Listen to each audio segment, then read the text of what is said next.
Éric Dupond-Moretti. Paf, Akitator, comme on l'appelle. Ouais, on dirait un Pokémon qui a mal tourné, mais c'est Akitator. Il est surnommé comme ça. Bon, ça fait aussi acteur porno ouzbek, mais ça, c'est autre chose. Donc, Akitator, qui donc un avocat brillant, vous le savez, de nombreux cas défendus. Moi, j'en étais resté là. Petite parenthèse, il y a Jacques qui nous écoute du Québec. Oh, les tribunaux international. Salut Jacques, j'espère que tu vas bien. Il roule en nous écoutant, pas d'accident. Un trait, danger, deux traits, sécurité. On n'oublie pas. Donc Éric Dupond-Moretti, voilà pour vous poser le contexte, vous connaissez le bonhomme, un avocat reconnu depuis plus de 30 ans, qui a plaidé dans des grandes affaires, notamment le procès d'Outreau, et j'en passe beaucoup d'affaires très connues. Il a défendu énormément de stars, de vedettes, et donc, il est devenu ministre de la Justice. Putain, c'est comme, je sais pas, Johan Gorkus qui signe au Real. Là, c'est de la promo. Mais, petit problème, et c'est pour ça que je voulais vous en parler, il fait des sorties médiatiques, on n'en peut plus, quoi. Il multiplie les sorties médiatiques comme quand il était avocat. Il donne l'impression d'être encore une star du barreau, sauf que le gars, il est ministre. Putain, il est ministre. Et bon, à la limite, ce qu'il disait avant, il a dit beaucoup de conneries. Je vais tout vous dire, j'ai tout relevé, vous allez voir, j'ai bossé. Mais là, maintenant, il est ministre, le gars. Tu peux pas faire ça, faire des blagues à Marine Le Pen, genre limite tire sur mon doigt. Oh, il a dit ouais, Marine Le Pen, c'est que pire que son père, ou son père en pire. Mec, t'es ministre. T'es pas accoudé aux zinc au bistrot le Balto à Megève. Merde. Donc, voilà où on en est. Donc, Éric Dupond-Moretti, finalement, qui est cet homme passé de star du barreau à ministre? Je vais essayer d'être un petit peu sérieux parce que là, je fais des blagues. Je vous ai relevé un petit peu tous ces faits d'armes dans le passé, donc quand il était encore avocat, et dans le présent, et vous allez voir qu'il y a une certaine constance dans le sens de la connerie. Et donc, on commence notamment avec l'affaire Balkany, parce que Éric Dupond-Moretti a défendu Patrick Balkany. Ouais, c'est comme ça, il fait ce qu'il veut, peut-être qu'il était commis d'office, je sais pas, peut-être qu'il y a eu un petit billet, j'en sais rien. C'est intéressant parce que vraiment à cette affaire-là, bon, je vais pas vous dépeindre, vous connaissez le contexte de l'affaire Balkany.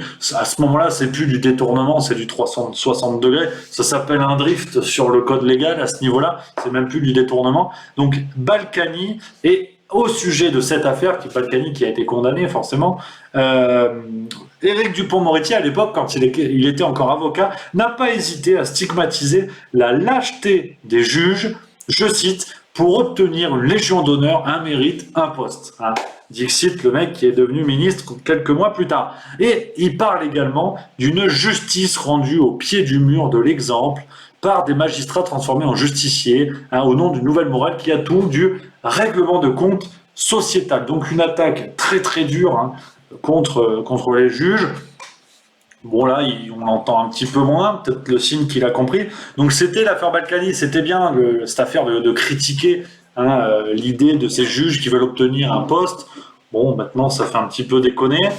Et donc, on a aussi en 2018, je vous mets tout ça un petit peu pêle-mêle, c'est pas dans l'ordre chronologique, mais là encore, tous les liens seront dans la description. En 2018, alors que Audrey Crespo-Marin, je crois c'est elle, sur LCI, lui pose la question de « Pourriez-vous devenir ministre de la Justice ?» Alors là, il répond, je cite, accrochez-vous à vos slibards, sûr, vous voulez que je vous le signe? Ce serait un bordel, c'est une idée sotte, je n'accepterai jamais un truc pareil, faut en avaler des couleuvres pour faire de la politique. Bon, l'imitation est pas terrible, c'est pas le problème, je suis pas Michel Leb. Voilà, il n'y a pas plus à dire, je fais pas de blague, je pense que c'est assez clair. Éric Dupond-Moretti a également parlé de l'honneur de défendre le frère de Mohamed Merah, donc Abdelkader Merah, au moment de son procès, ce qu'on peut tout à fait comprendre. En tant qu'avocat, effectivement, nous sommes dans un pays où ce peut être perçu comme un honneur de défendre tous les citoyens, quel que soit leur statut, quelle que soit leur responsabilité, quels que soient leurs actes. En revanche, venant d'un avocat qui, dans le même temps, n'hésitait pas à demander à interdire un parti politique, je trouve que je suis content d'être dans un pays où c'est aussi un honneur de voir des partis politiques opposés. Donc là encore, une petite géométrie variable, petite parenthèse, on est 208. Ouais, On est 208, yes. Merci à tous, on l'a fait les gars. J'ai envie de célébrer. Paf, Antoine Griezmann, tu connais. Ça fait plaisir, merci à tous. On fait péter, allons, on dit 300, on s'envole, putain. Partagez tous sur les réseaux sociaux, on va y arriver.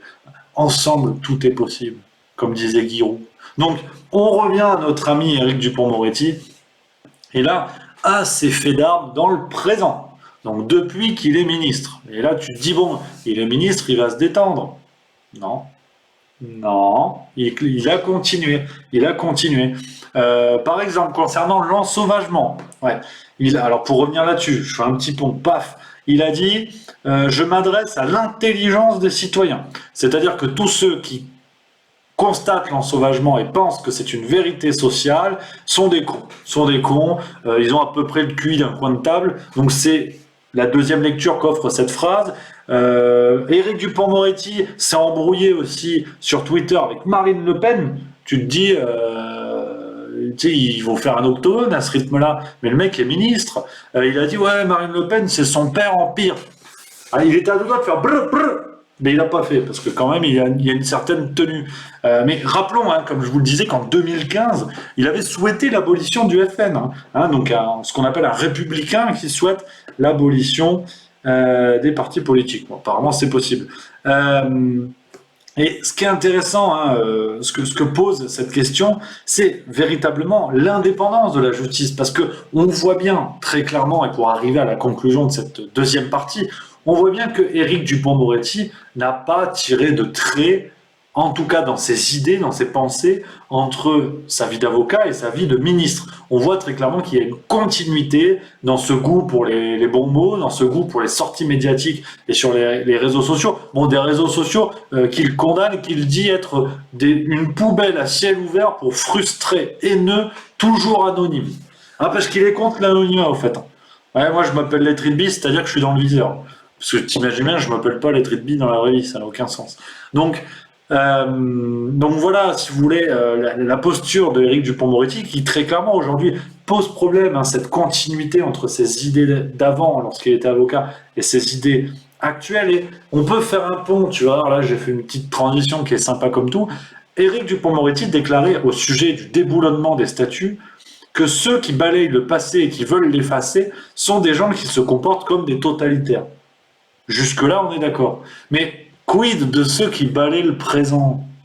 Paf, t'as vu? Là, t'as réfléchi, t'as regardé comme ça, t'as dit putain, il a raison ce con. Ouais, bon, déjà, c'est pas sympa de dire ce con, mais t'as pas tort non plus, parce qu'on parle de moi. Oui, ceux qui souhaitent balayer le présent en disant que l'ensauvagement n'est qu'un fantasme, est-ce qu'ils se comportent aussi comme des totalitaires? Je pose la question, monsieur. Maître Dupond-Moretti. Peut-être qu'il regarde, on est 225. C'est quand même 0,00001% de la France. Il est peut-être dans le lot, le gars. On ne sait pas. Donc, voilà. Et puis, pour finir sur cette partie, n'oublions pas quand même cette magnifique marche arrière, digne des plus grandes heures d'Alain Prost.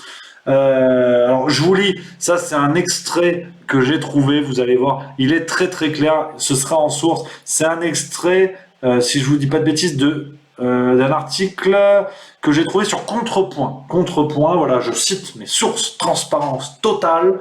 Je vous lis ça, c'est du miel. Reprenez un Ricard avant parce que c'est du miel. Dès sa nomination, Éric Dupond-Moretti, a eu soudain beaucoup moins de choses à dire contre le parquet national financier, institution qui avait pourtant déchaîné sa colère contre la République des juges lorsqu'il avait appris quelques jours auparavant, via un article de l'hebdomadaire Le Point, qu'elle l'avait placé sous surveillance dans le cadre d'une enquête visant à déterminer qui avait informé Nicolas Sarkozy qu'il était sur écoute. On ne fait pas ça en Corée, avait-il dit. N'empêche que juste après sa nomination, il a immédiatement retiré sa plainte. Elle est pas belle la salade ? Le hasard, mon gars, le hasard, on t'a dit. Après, je vais me faire accuser de complotiste. Je suis pas complotiste. Ich bin nicht une complotiche. Ouais, je connais quelques langues, ouais, Isaac. Donc voilà. Si vous voulez, plusieurs questions se posent aujourd'hui, très, très franchement, sur la légitimité, sur la présence d'Éric Dupond-Moretti au gouvernement. Pour être sérieux 2 minutes, on est face à une nomination people d'une personnalité qui n'hésite pas à retourner sa robe, pour rester dans la thématique. Donc, très franchement, il y a beaucoup de questions qui se posent et c'est assez regrettable de voir que la vie politique française en est là aujourd'hui